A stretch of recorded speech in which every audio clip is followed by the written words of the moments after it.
Allô, je voulais prendre le temps de vous parler des rassemblements familiaux.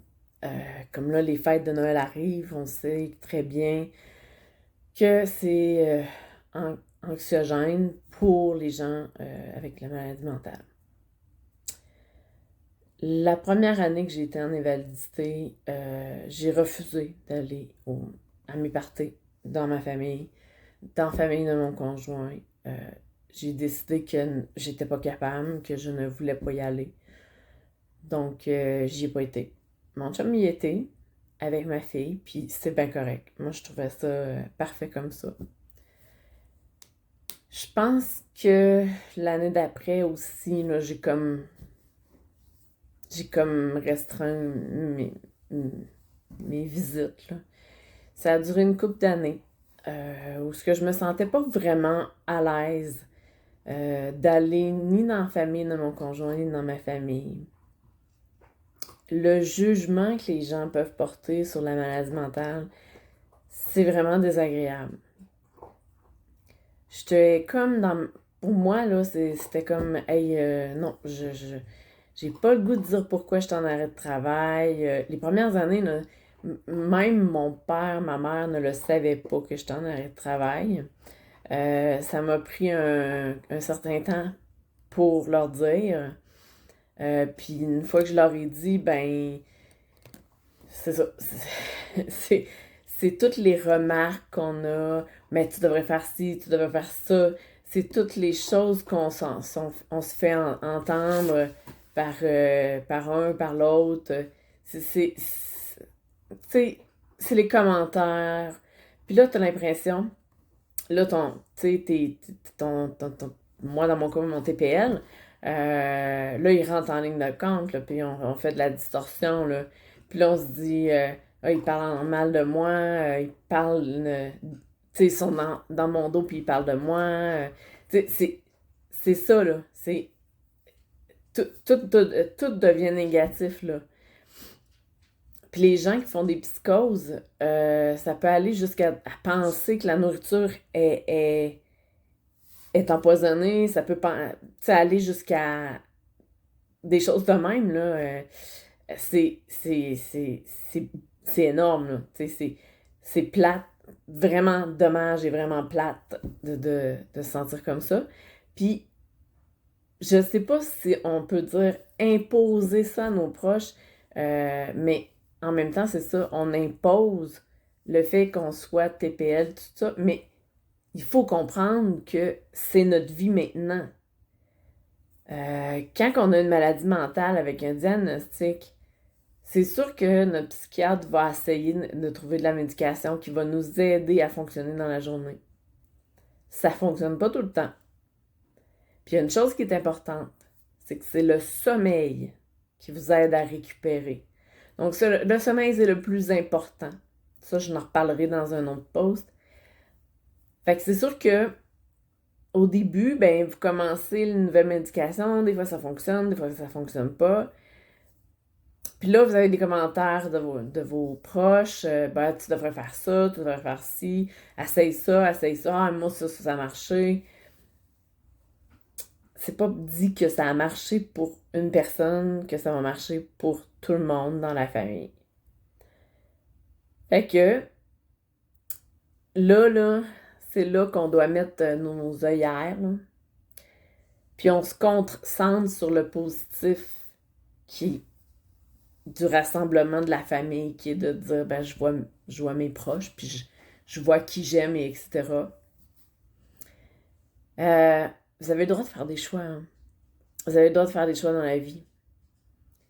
Si vous voulez faire un souper entre amis, puis que c'est ça qui vous fait triper, puis que vous allez être bien avec ça, faites-le. Si vous considérez que hey, vous avez le goût de voir, je sais pas moi, votre père au lieu de... Tu sais, je sais pas, mais mettons, peut-être que vous n'avez pas le goût de voir vos oncles, vos tantes, peut-être que vous avez le goût de juste voir votre père, votre mère. Ben, vous avez le droit de faire ça aussi, là. Tu sais, vous avez le droit d'aller voir le monde que vous voulez aller voir. Allez pas voir des gens pour leur faire plaisir.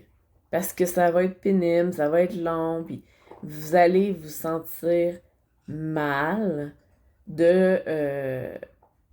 vous allez vous sentir mal pendant que vous allez être là. Puis quand vous allez revenir de là, ben vous allez être encore plus down.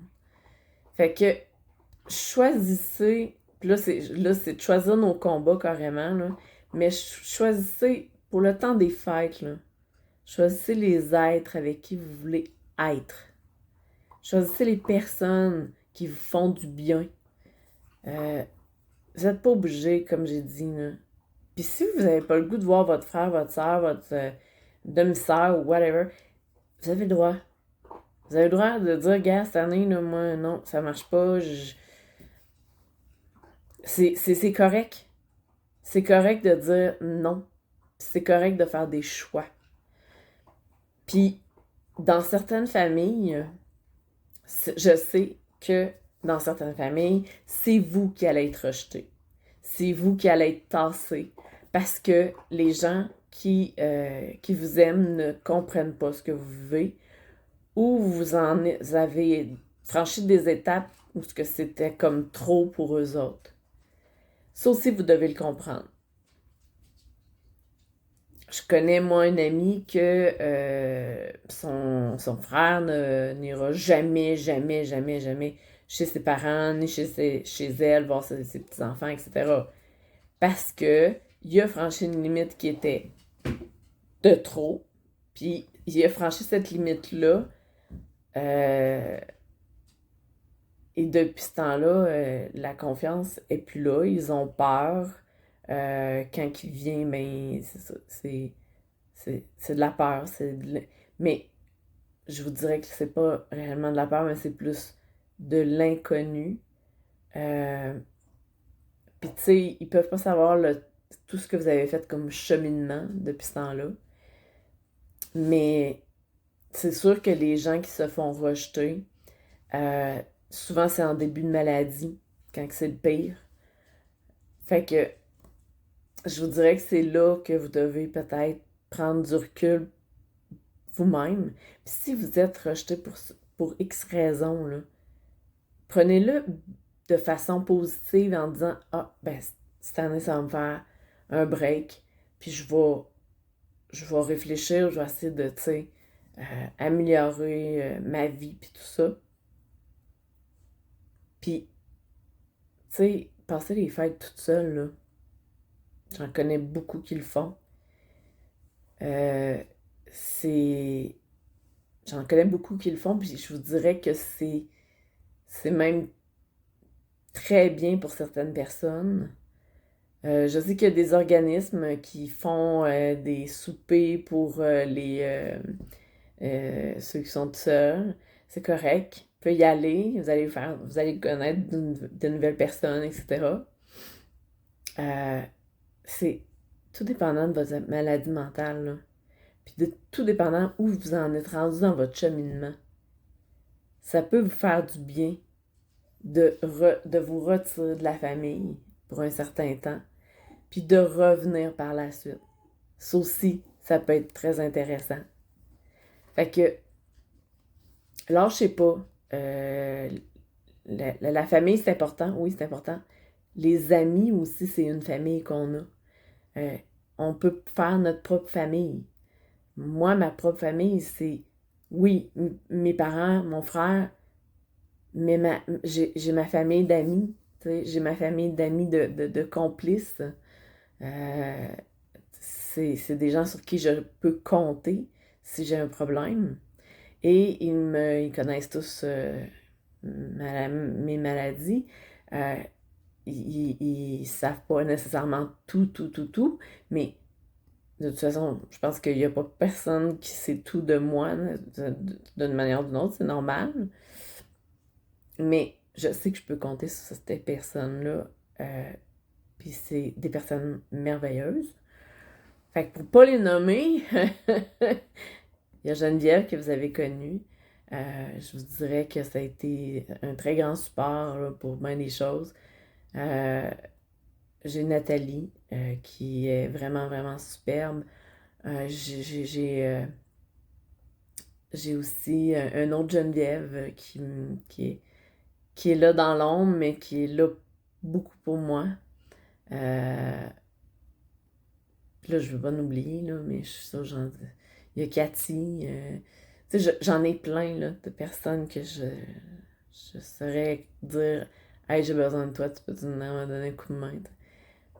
Michael, puis sa famille, c'est des personnes de valeur. C'est des personnes qui ont une richesse à nous offrir. Puis quand on leur demande de l'aide, ils sont là pour nous aider. Fait que votre famille, c'est pas juste la famille de sang. Vous avez aussi une famille, une fratrie que vous allez bonifier, etc. Puis je vous dirais, même si vous en avez juste deux, là, même si vous en avez juste un, là, c'est parfait. Puis si vous n'en avez pas, ben c'est peut-être le temps d'aller dans des organismes, puis justement, connaître des gens qui ont la même problématique que vous. Puis vous allez peut-être connaître des gens qui vont rester amis, puis que vous allez pouvoir parler avec eux. Fait il y a plein de choses, plein de possibilités partout.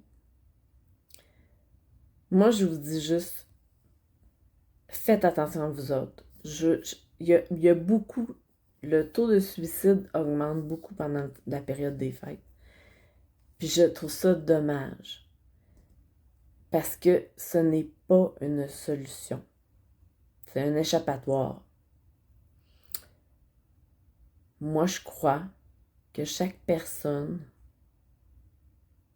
peut s'en sortir un jour. Ça peut prendre du temps, mais peut s'en sortir dans le sens que elle va adapter sa vie. Ça sera plus la même vie qu'elle avait avant. Moi, là, je serai plus enseignante en lancement d'entreprise, je sais. Mais là, j'ai trouvé d'autres choses qui fait que je réussis à trouver une passion pour vous donner de l'aide. Puis en même temps, ça m'aide, fait que ça va bien. Fait que, tu sais, je vous dirais, soyez patient, soyez tolérant envers vous. Vous allez avoir des rechutes, c'est sûr. Puis, pour les fêtes, faites pas de conneries. Trouvez de quoi que vous êtes bien. Si vous êtes seul, trouvez-vous de quoi faire ou écoutez un bon film, peu importe. C'est juste une journée dans une année. Tu sais, c'est ça qu'il faut que vous compreniez en même temps. Ah oui, il y en a plein qui fêtent, puis ouais, il y a une bière, une autre bière, Moi, j'en bois pas de boisson, puis j'aime pas vraiment ça. Euh, je trippe pas. Ah, t'as le droit, là, mais moi, je trippe pas. Tu sais, Il y a plein de petites choses comme ça que vous pouvez décider de faire. Je vous dis pas de tomber dans la boisson, c'est pas une bonne idée, là. Il y en a que leur problème, c'est l'alcool, là, fait que on fait pas ça. Mais sérieusement, trouvez-vous quelque chose qui vous passionne, que vous aimez, etc. Sortez dehors, à regarder les arbres avec la neige, c'est tellement beau, les paysages dans ce temps-là. Il y a plein de choses que vous pouvez faire pour vous changer les idées au lieu de penser à vous suicider. Fait que je reviens un peu sur les fêtes, la famille. Dites-vous, vous avez différentes familles. Puis vous avez le droit de dire, moi, je ne vais pas à celle-là, puis je vais à celle-là. Vous avez le droit de ne pas être bien à aller dans une réunion de famille. Vous avez le droit de ne pas être bien là-dedans, là. Ça se peut que vous n'aimerez pas ça. Ça se peut. Ça se peut que vous allez avoir des jugements, puis des bons conseils, des mauvais conseils, puis etc. Puis là, ah ouais, pourquoi tu fais ci, pourquoi tu fais pas ça, Ouais, la première fois là, que vous y allez, là, mais une fois que vous êtes invalide ou que vous avez eu un diagnostic comme ça, il y a de fortes chances que vous ayez une tonne de questions. Puis une tonne de suggestions. Vous avez le droit de dire que ça vous tente pas de répondre à leurs questions, puis que vous voulez pas de suggestions. Que vous avez déjà quelqu'un qui s'occupe de vous, qui est votre psychiatre. Moi, je me souviens, la première fois que je suis retournée dans la famille à mon chum, je l'ai comme dit haut et fort. Je suis en invalidité parce que je suis avec de l'anxiété et un TPL. Puis si ça me tente pas d'en parler à personne, si j'en parle, c'est parce que ça me tente. Mais posez-moi votre question là-dessus, ça va être correct. Merci, bonsoir. Je leur avais dit parce que ça me tentait pas d'avoir de chicane, ça me tentait pas d'être obligée de m'ostiner ou d'expliquer ou de justifier. La justification qui est étonnante. C'est pas ma faute, là. C'est pas ma faute si je suis tombée en invalidité. J'ai pas voulu ça, là. J'ai pas voulu perdre mon emploi. C'est toutes des deuils qu'on vit. Mais eux, ils comprennent pas ça, là. Fait que... c'est ça. Moi, je vous dirais, tu sais... Des fois, je me dis que nos proches devraient écouter mes chroniques, mais aussi essayer de nous comprendre. Pas directement avec nous, mais tu sais, pourraient aller se documenter ou peu importe. Puis même, comme je dis, tu sais, venir voir les chroniques, là, ça les aiderait énormément. Parce que j'en parle d'eux, puis je parle de vous, puis, tu sais, je parle des deux côtés, fait que ça l'aide à comprendre certaines affaires. Je veux sérieusement pour cette année, j'espère sérieusement pour cette année, que vous allez prendre le temps de vous apprécier, de vous aimer en tant que personne. Puis ça a l'air que le 31, il faut faire un objectif pour l'année. Ben, moi, je vous dirais, prenez l'objectif de vous. Vous, là. Faites des objectifs envers vous. Vous tout seul. C'est ça qui est important. J'en ai reparlé à un moment donné, je vous le dis. Il faut s'adapter. Il faut changer des choses dans notre vie. Mais c'est possible d'avoir une vie malgré tout ça. Peut-être pas la vie qu'on avait espérée, mais c'est possible. Fait que je vous laisse là-dessus. J'espère que vous allez passer de joyeuses fêtes. Moi, cette année, là, j'avais même pas le goût de décorer dans ma maison, puis tout ça. Puis j'ai même remarqué que je trouvais qu'il y avait moins de décoration dehors. Fait que j'ai décidé que j'achetais un plus petit sapin, puis on allait le décorer that's. Je voulais pas sortir tout le stock d'en haut, ça me tentait pas. Puis mon chum, il m'a dit, c'est bien correct. Mais c'est bien correct aussi. Puis, tu sais, un moment donné, là, moi, j'ai invité des personnes pour mon repas, puis, tu sais, je sais qu'ils vont venir, là. Je souhaite tellement qu'ils soient là. Mais s'ils viennent pas, c'est pas de ma faute. Puis, je leur en voudrais pas, parce qu'ils vont avoir certainement eu quelque chose, une raison, peu importe. Mais c'est correct. Les gens qui seront là, je vais en profiter. C'est tout. Fait que profitez des moments que vous avez. Puis profitez même des moments que vous êtes seul. Comme je dis, c'est des beaux moments que vous pouvez profiter aussi.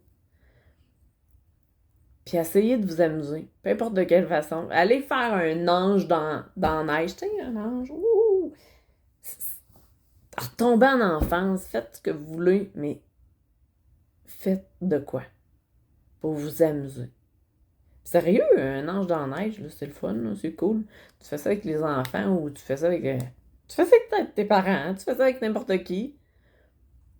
Moi, je vois ma grand-mère de 93 ans qui ont de la misère à marcher, là, je la verrais faire ça, là. Je serais crampée de rire, ben raide. Mais Ça serait parfait parce qu'on rirait puis on se ferait du fun. Ça prend pas de boisson, ça prend pas de drogue, ça coûte rien. Fait que je vous souhaite le meilleur pour les fêtes, la sérénité, la paix, dans votre esprit surtout. Je vous souhaite d'avoir des bons sommeils parce que c'est important. Puis c'est ça. Puis faites les choix que vous avez le goût de faire. Faites les choix. Faites vos choix. Pas ceux de votre conjoint, pas ceux de votre conjointe. Puis expliquez-leur, par contre, à vos conjoints et conjointes pourquoi vous faites ça.